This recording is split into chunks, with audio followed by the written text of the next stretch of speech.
इसमें है 2 साइकिल है, ठीक है, 3 साइकिल है टोटल। आप देखो एयर साइकिल, रेफ्रिजरेशन साइकिल और वाटर साइकिल, ठीक है। रेफ्रिजरेशन साइकिल हम पहले समझते हैं। ये है कंप्रेशर, इसमें यूज होगा तुम्हारा रेसिप्रोकेटिंग, स्क्रॉल, स्पिरिट, सेमी हार्मेटिक और हार्मेटिक लाइन। ये है डिस्चार्ज लाइन, डिस्चार्ज लाइन से इसमें है high pressure high temperature vapour.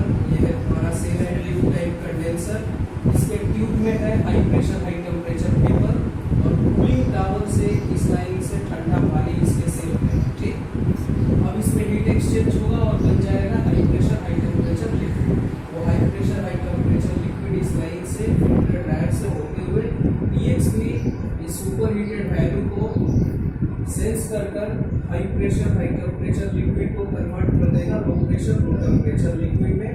और ये लो प्रेशर लो टेम्परेचर का 1 और 2 डिग्री का चिल्ड लिक्विड इंटर करता है इस कूलिंग कॉइल में।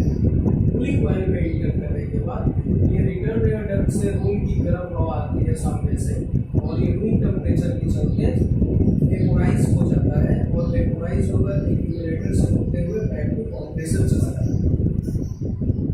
ये कूलिंग टावर है, इस कंडेंसर में वाटर साइकिल को पूरा करता है। कूलिंग टावर का ये ठंडा पानी इस सप्लाई लाइन से आता है। इसका टेम्परेचर 26 से लेकर 30 डिग्री के बीच में होता है। ये डिपेंड करता है उस डिजाइन के ऊपर, उस जोन के ऊपर, किस जगह कूलिंग करने के लिए इसको यूज कर रहे हैं। 26 डिग्री भी हो सकता है, 28, 29, 30।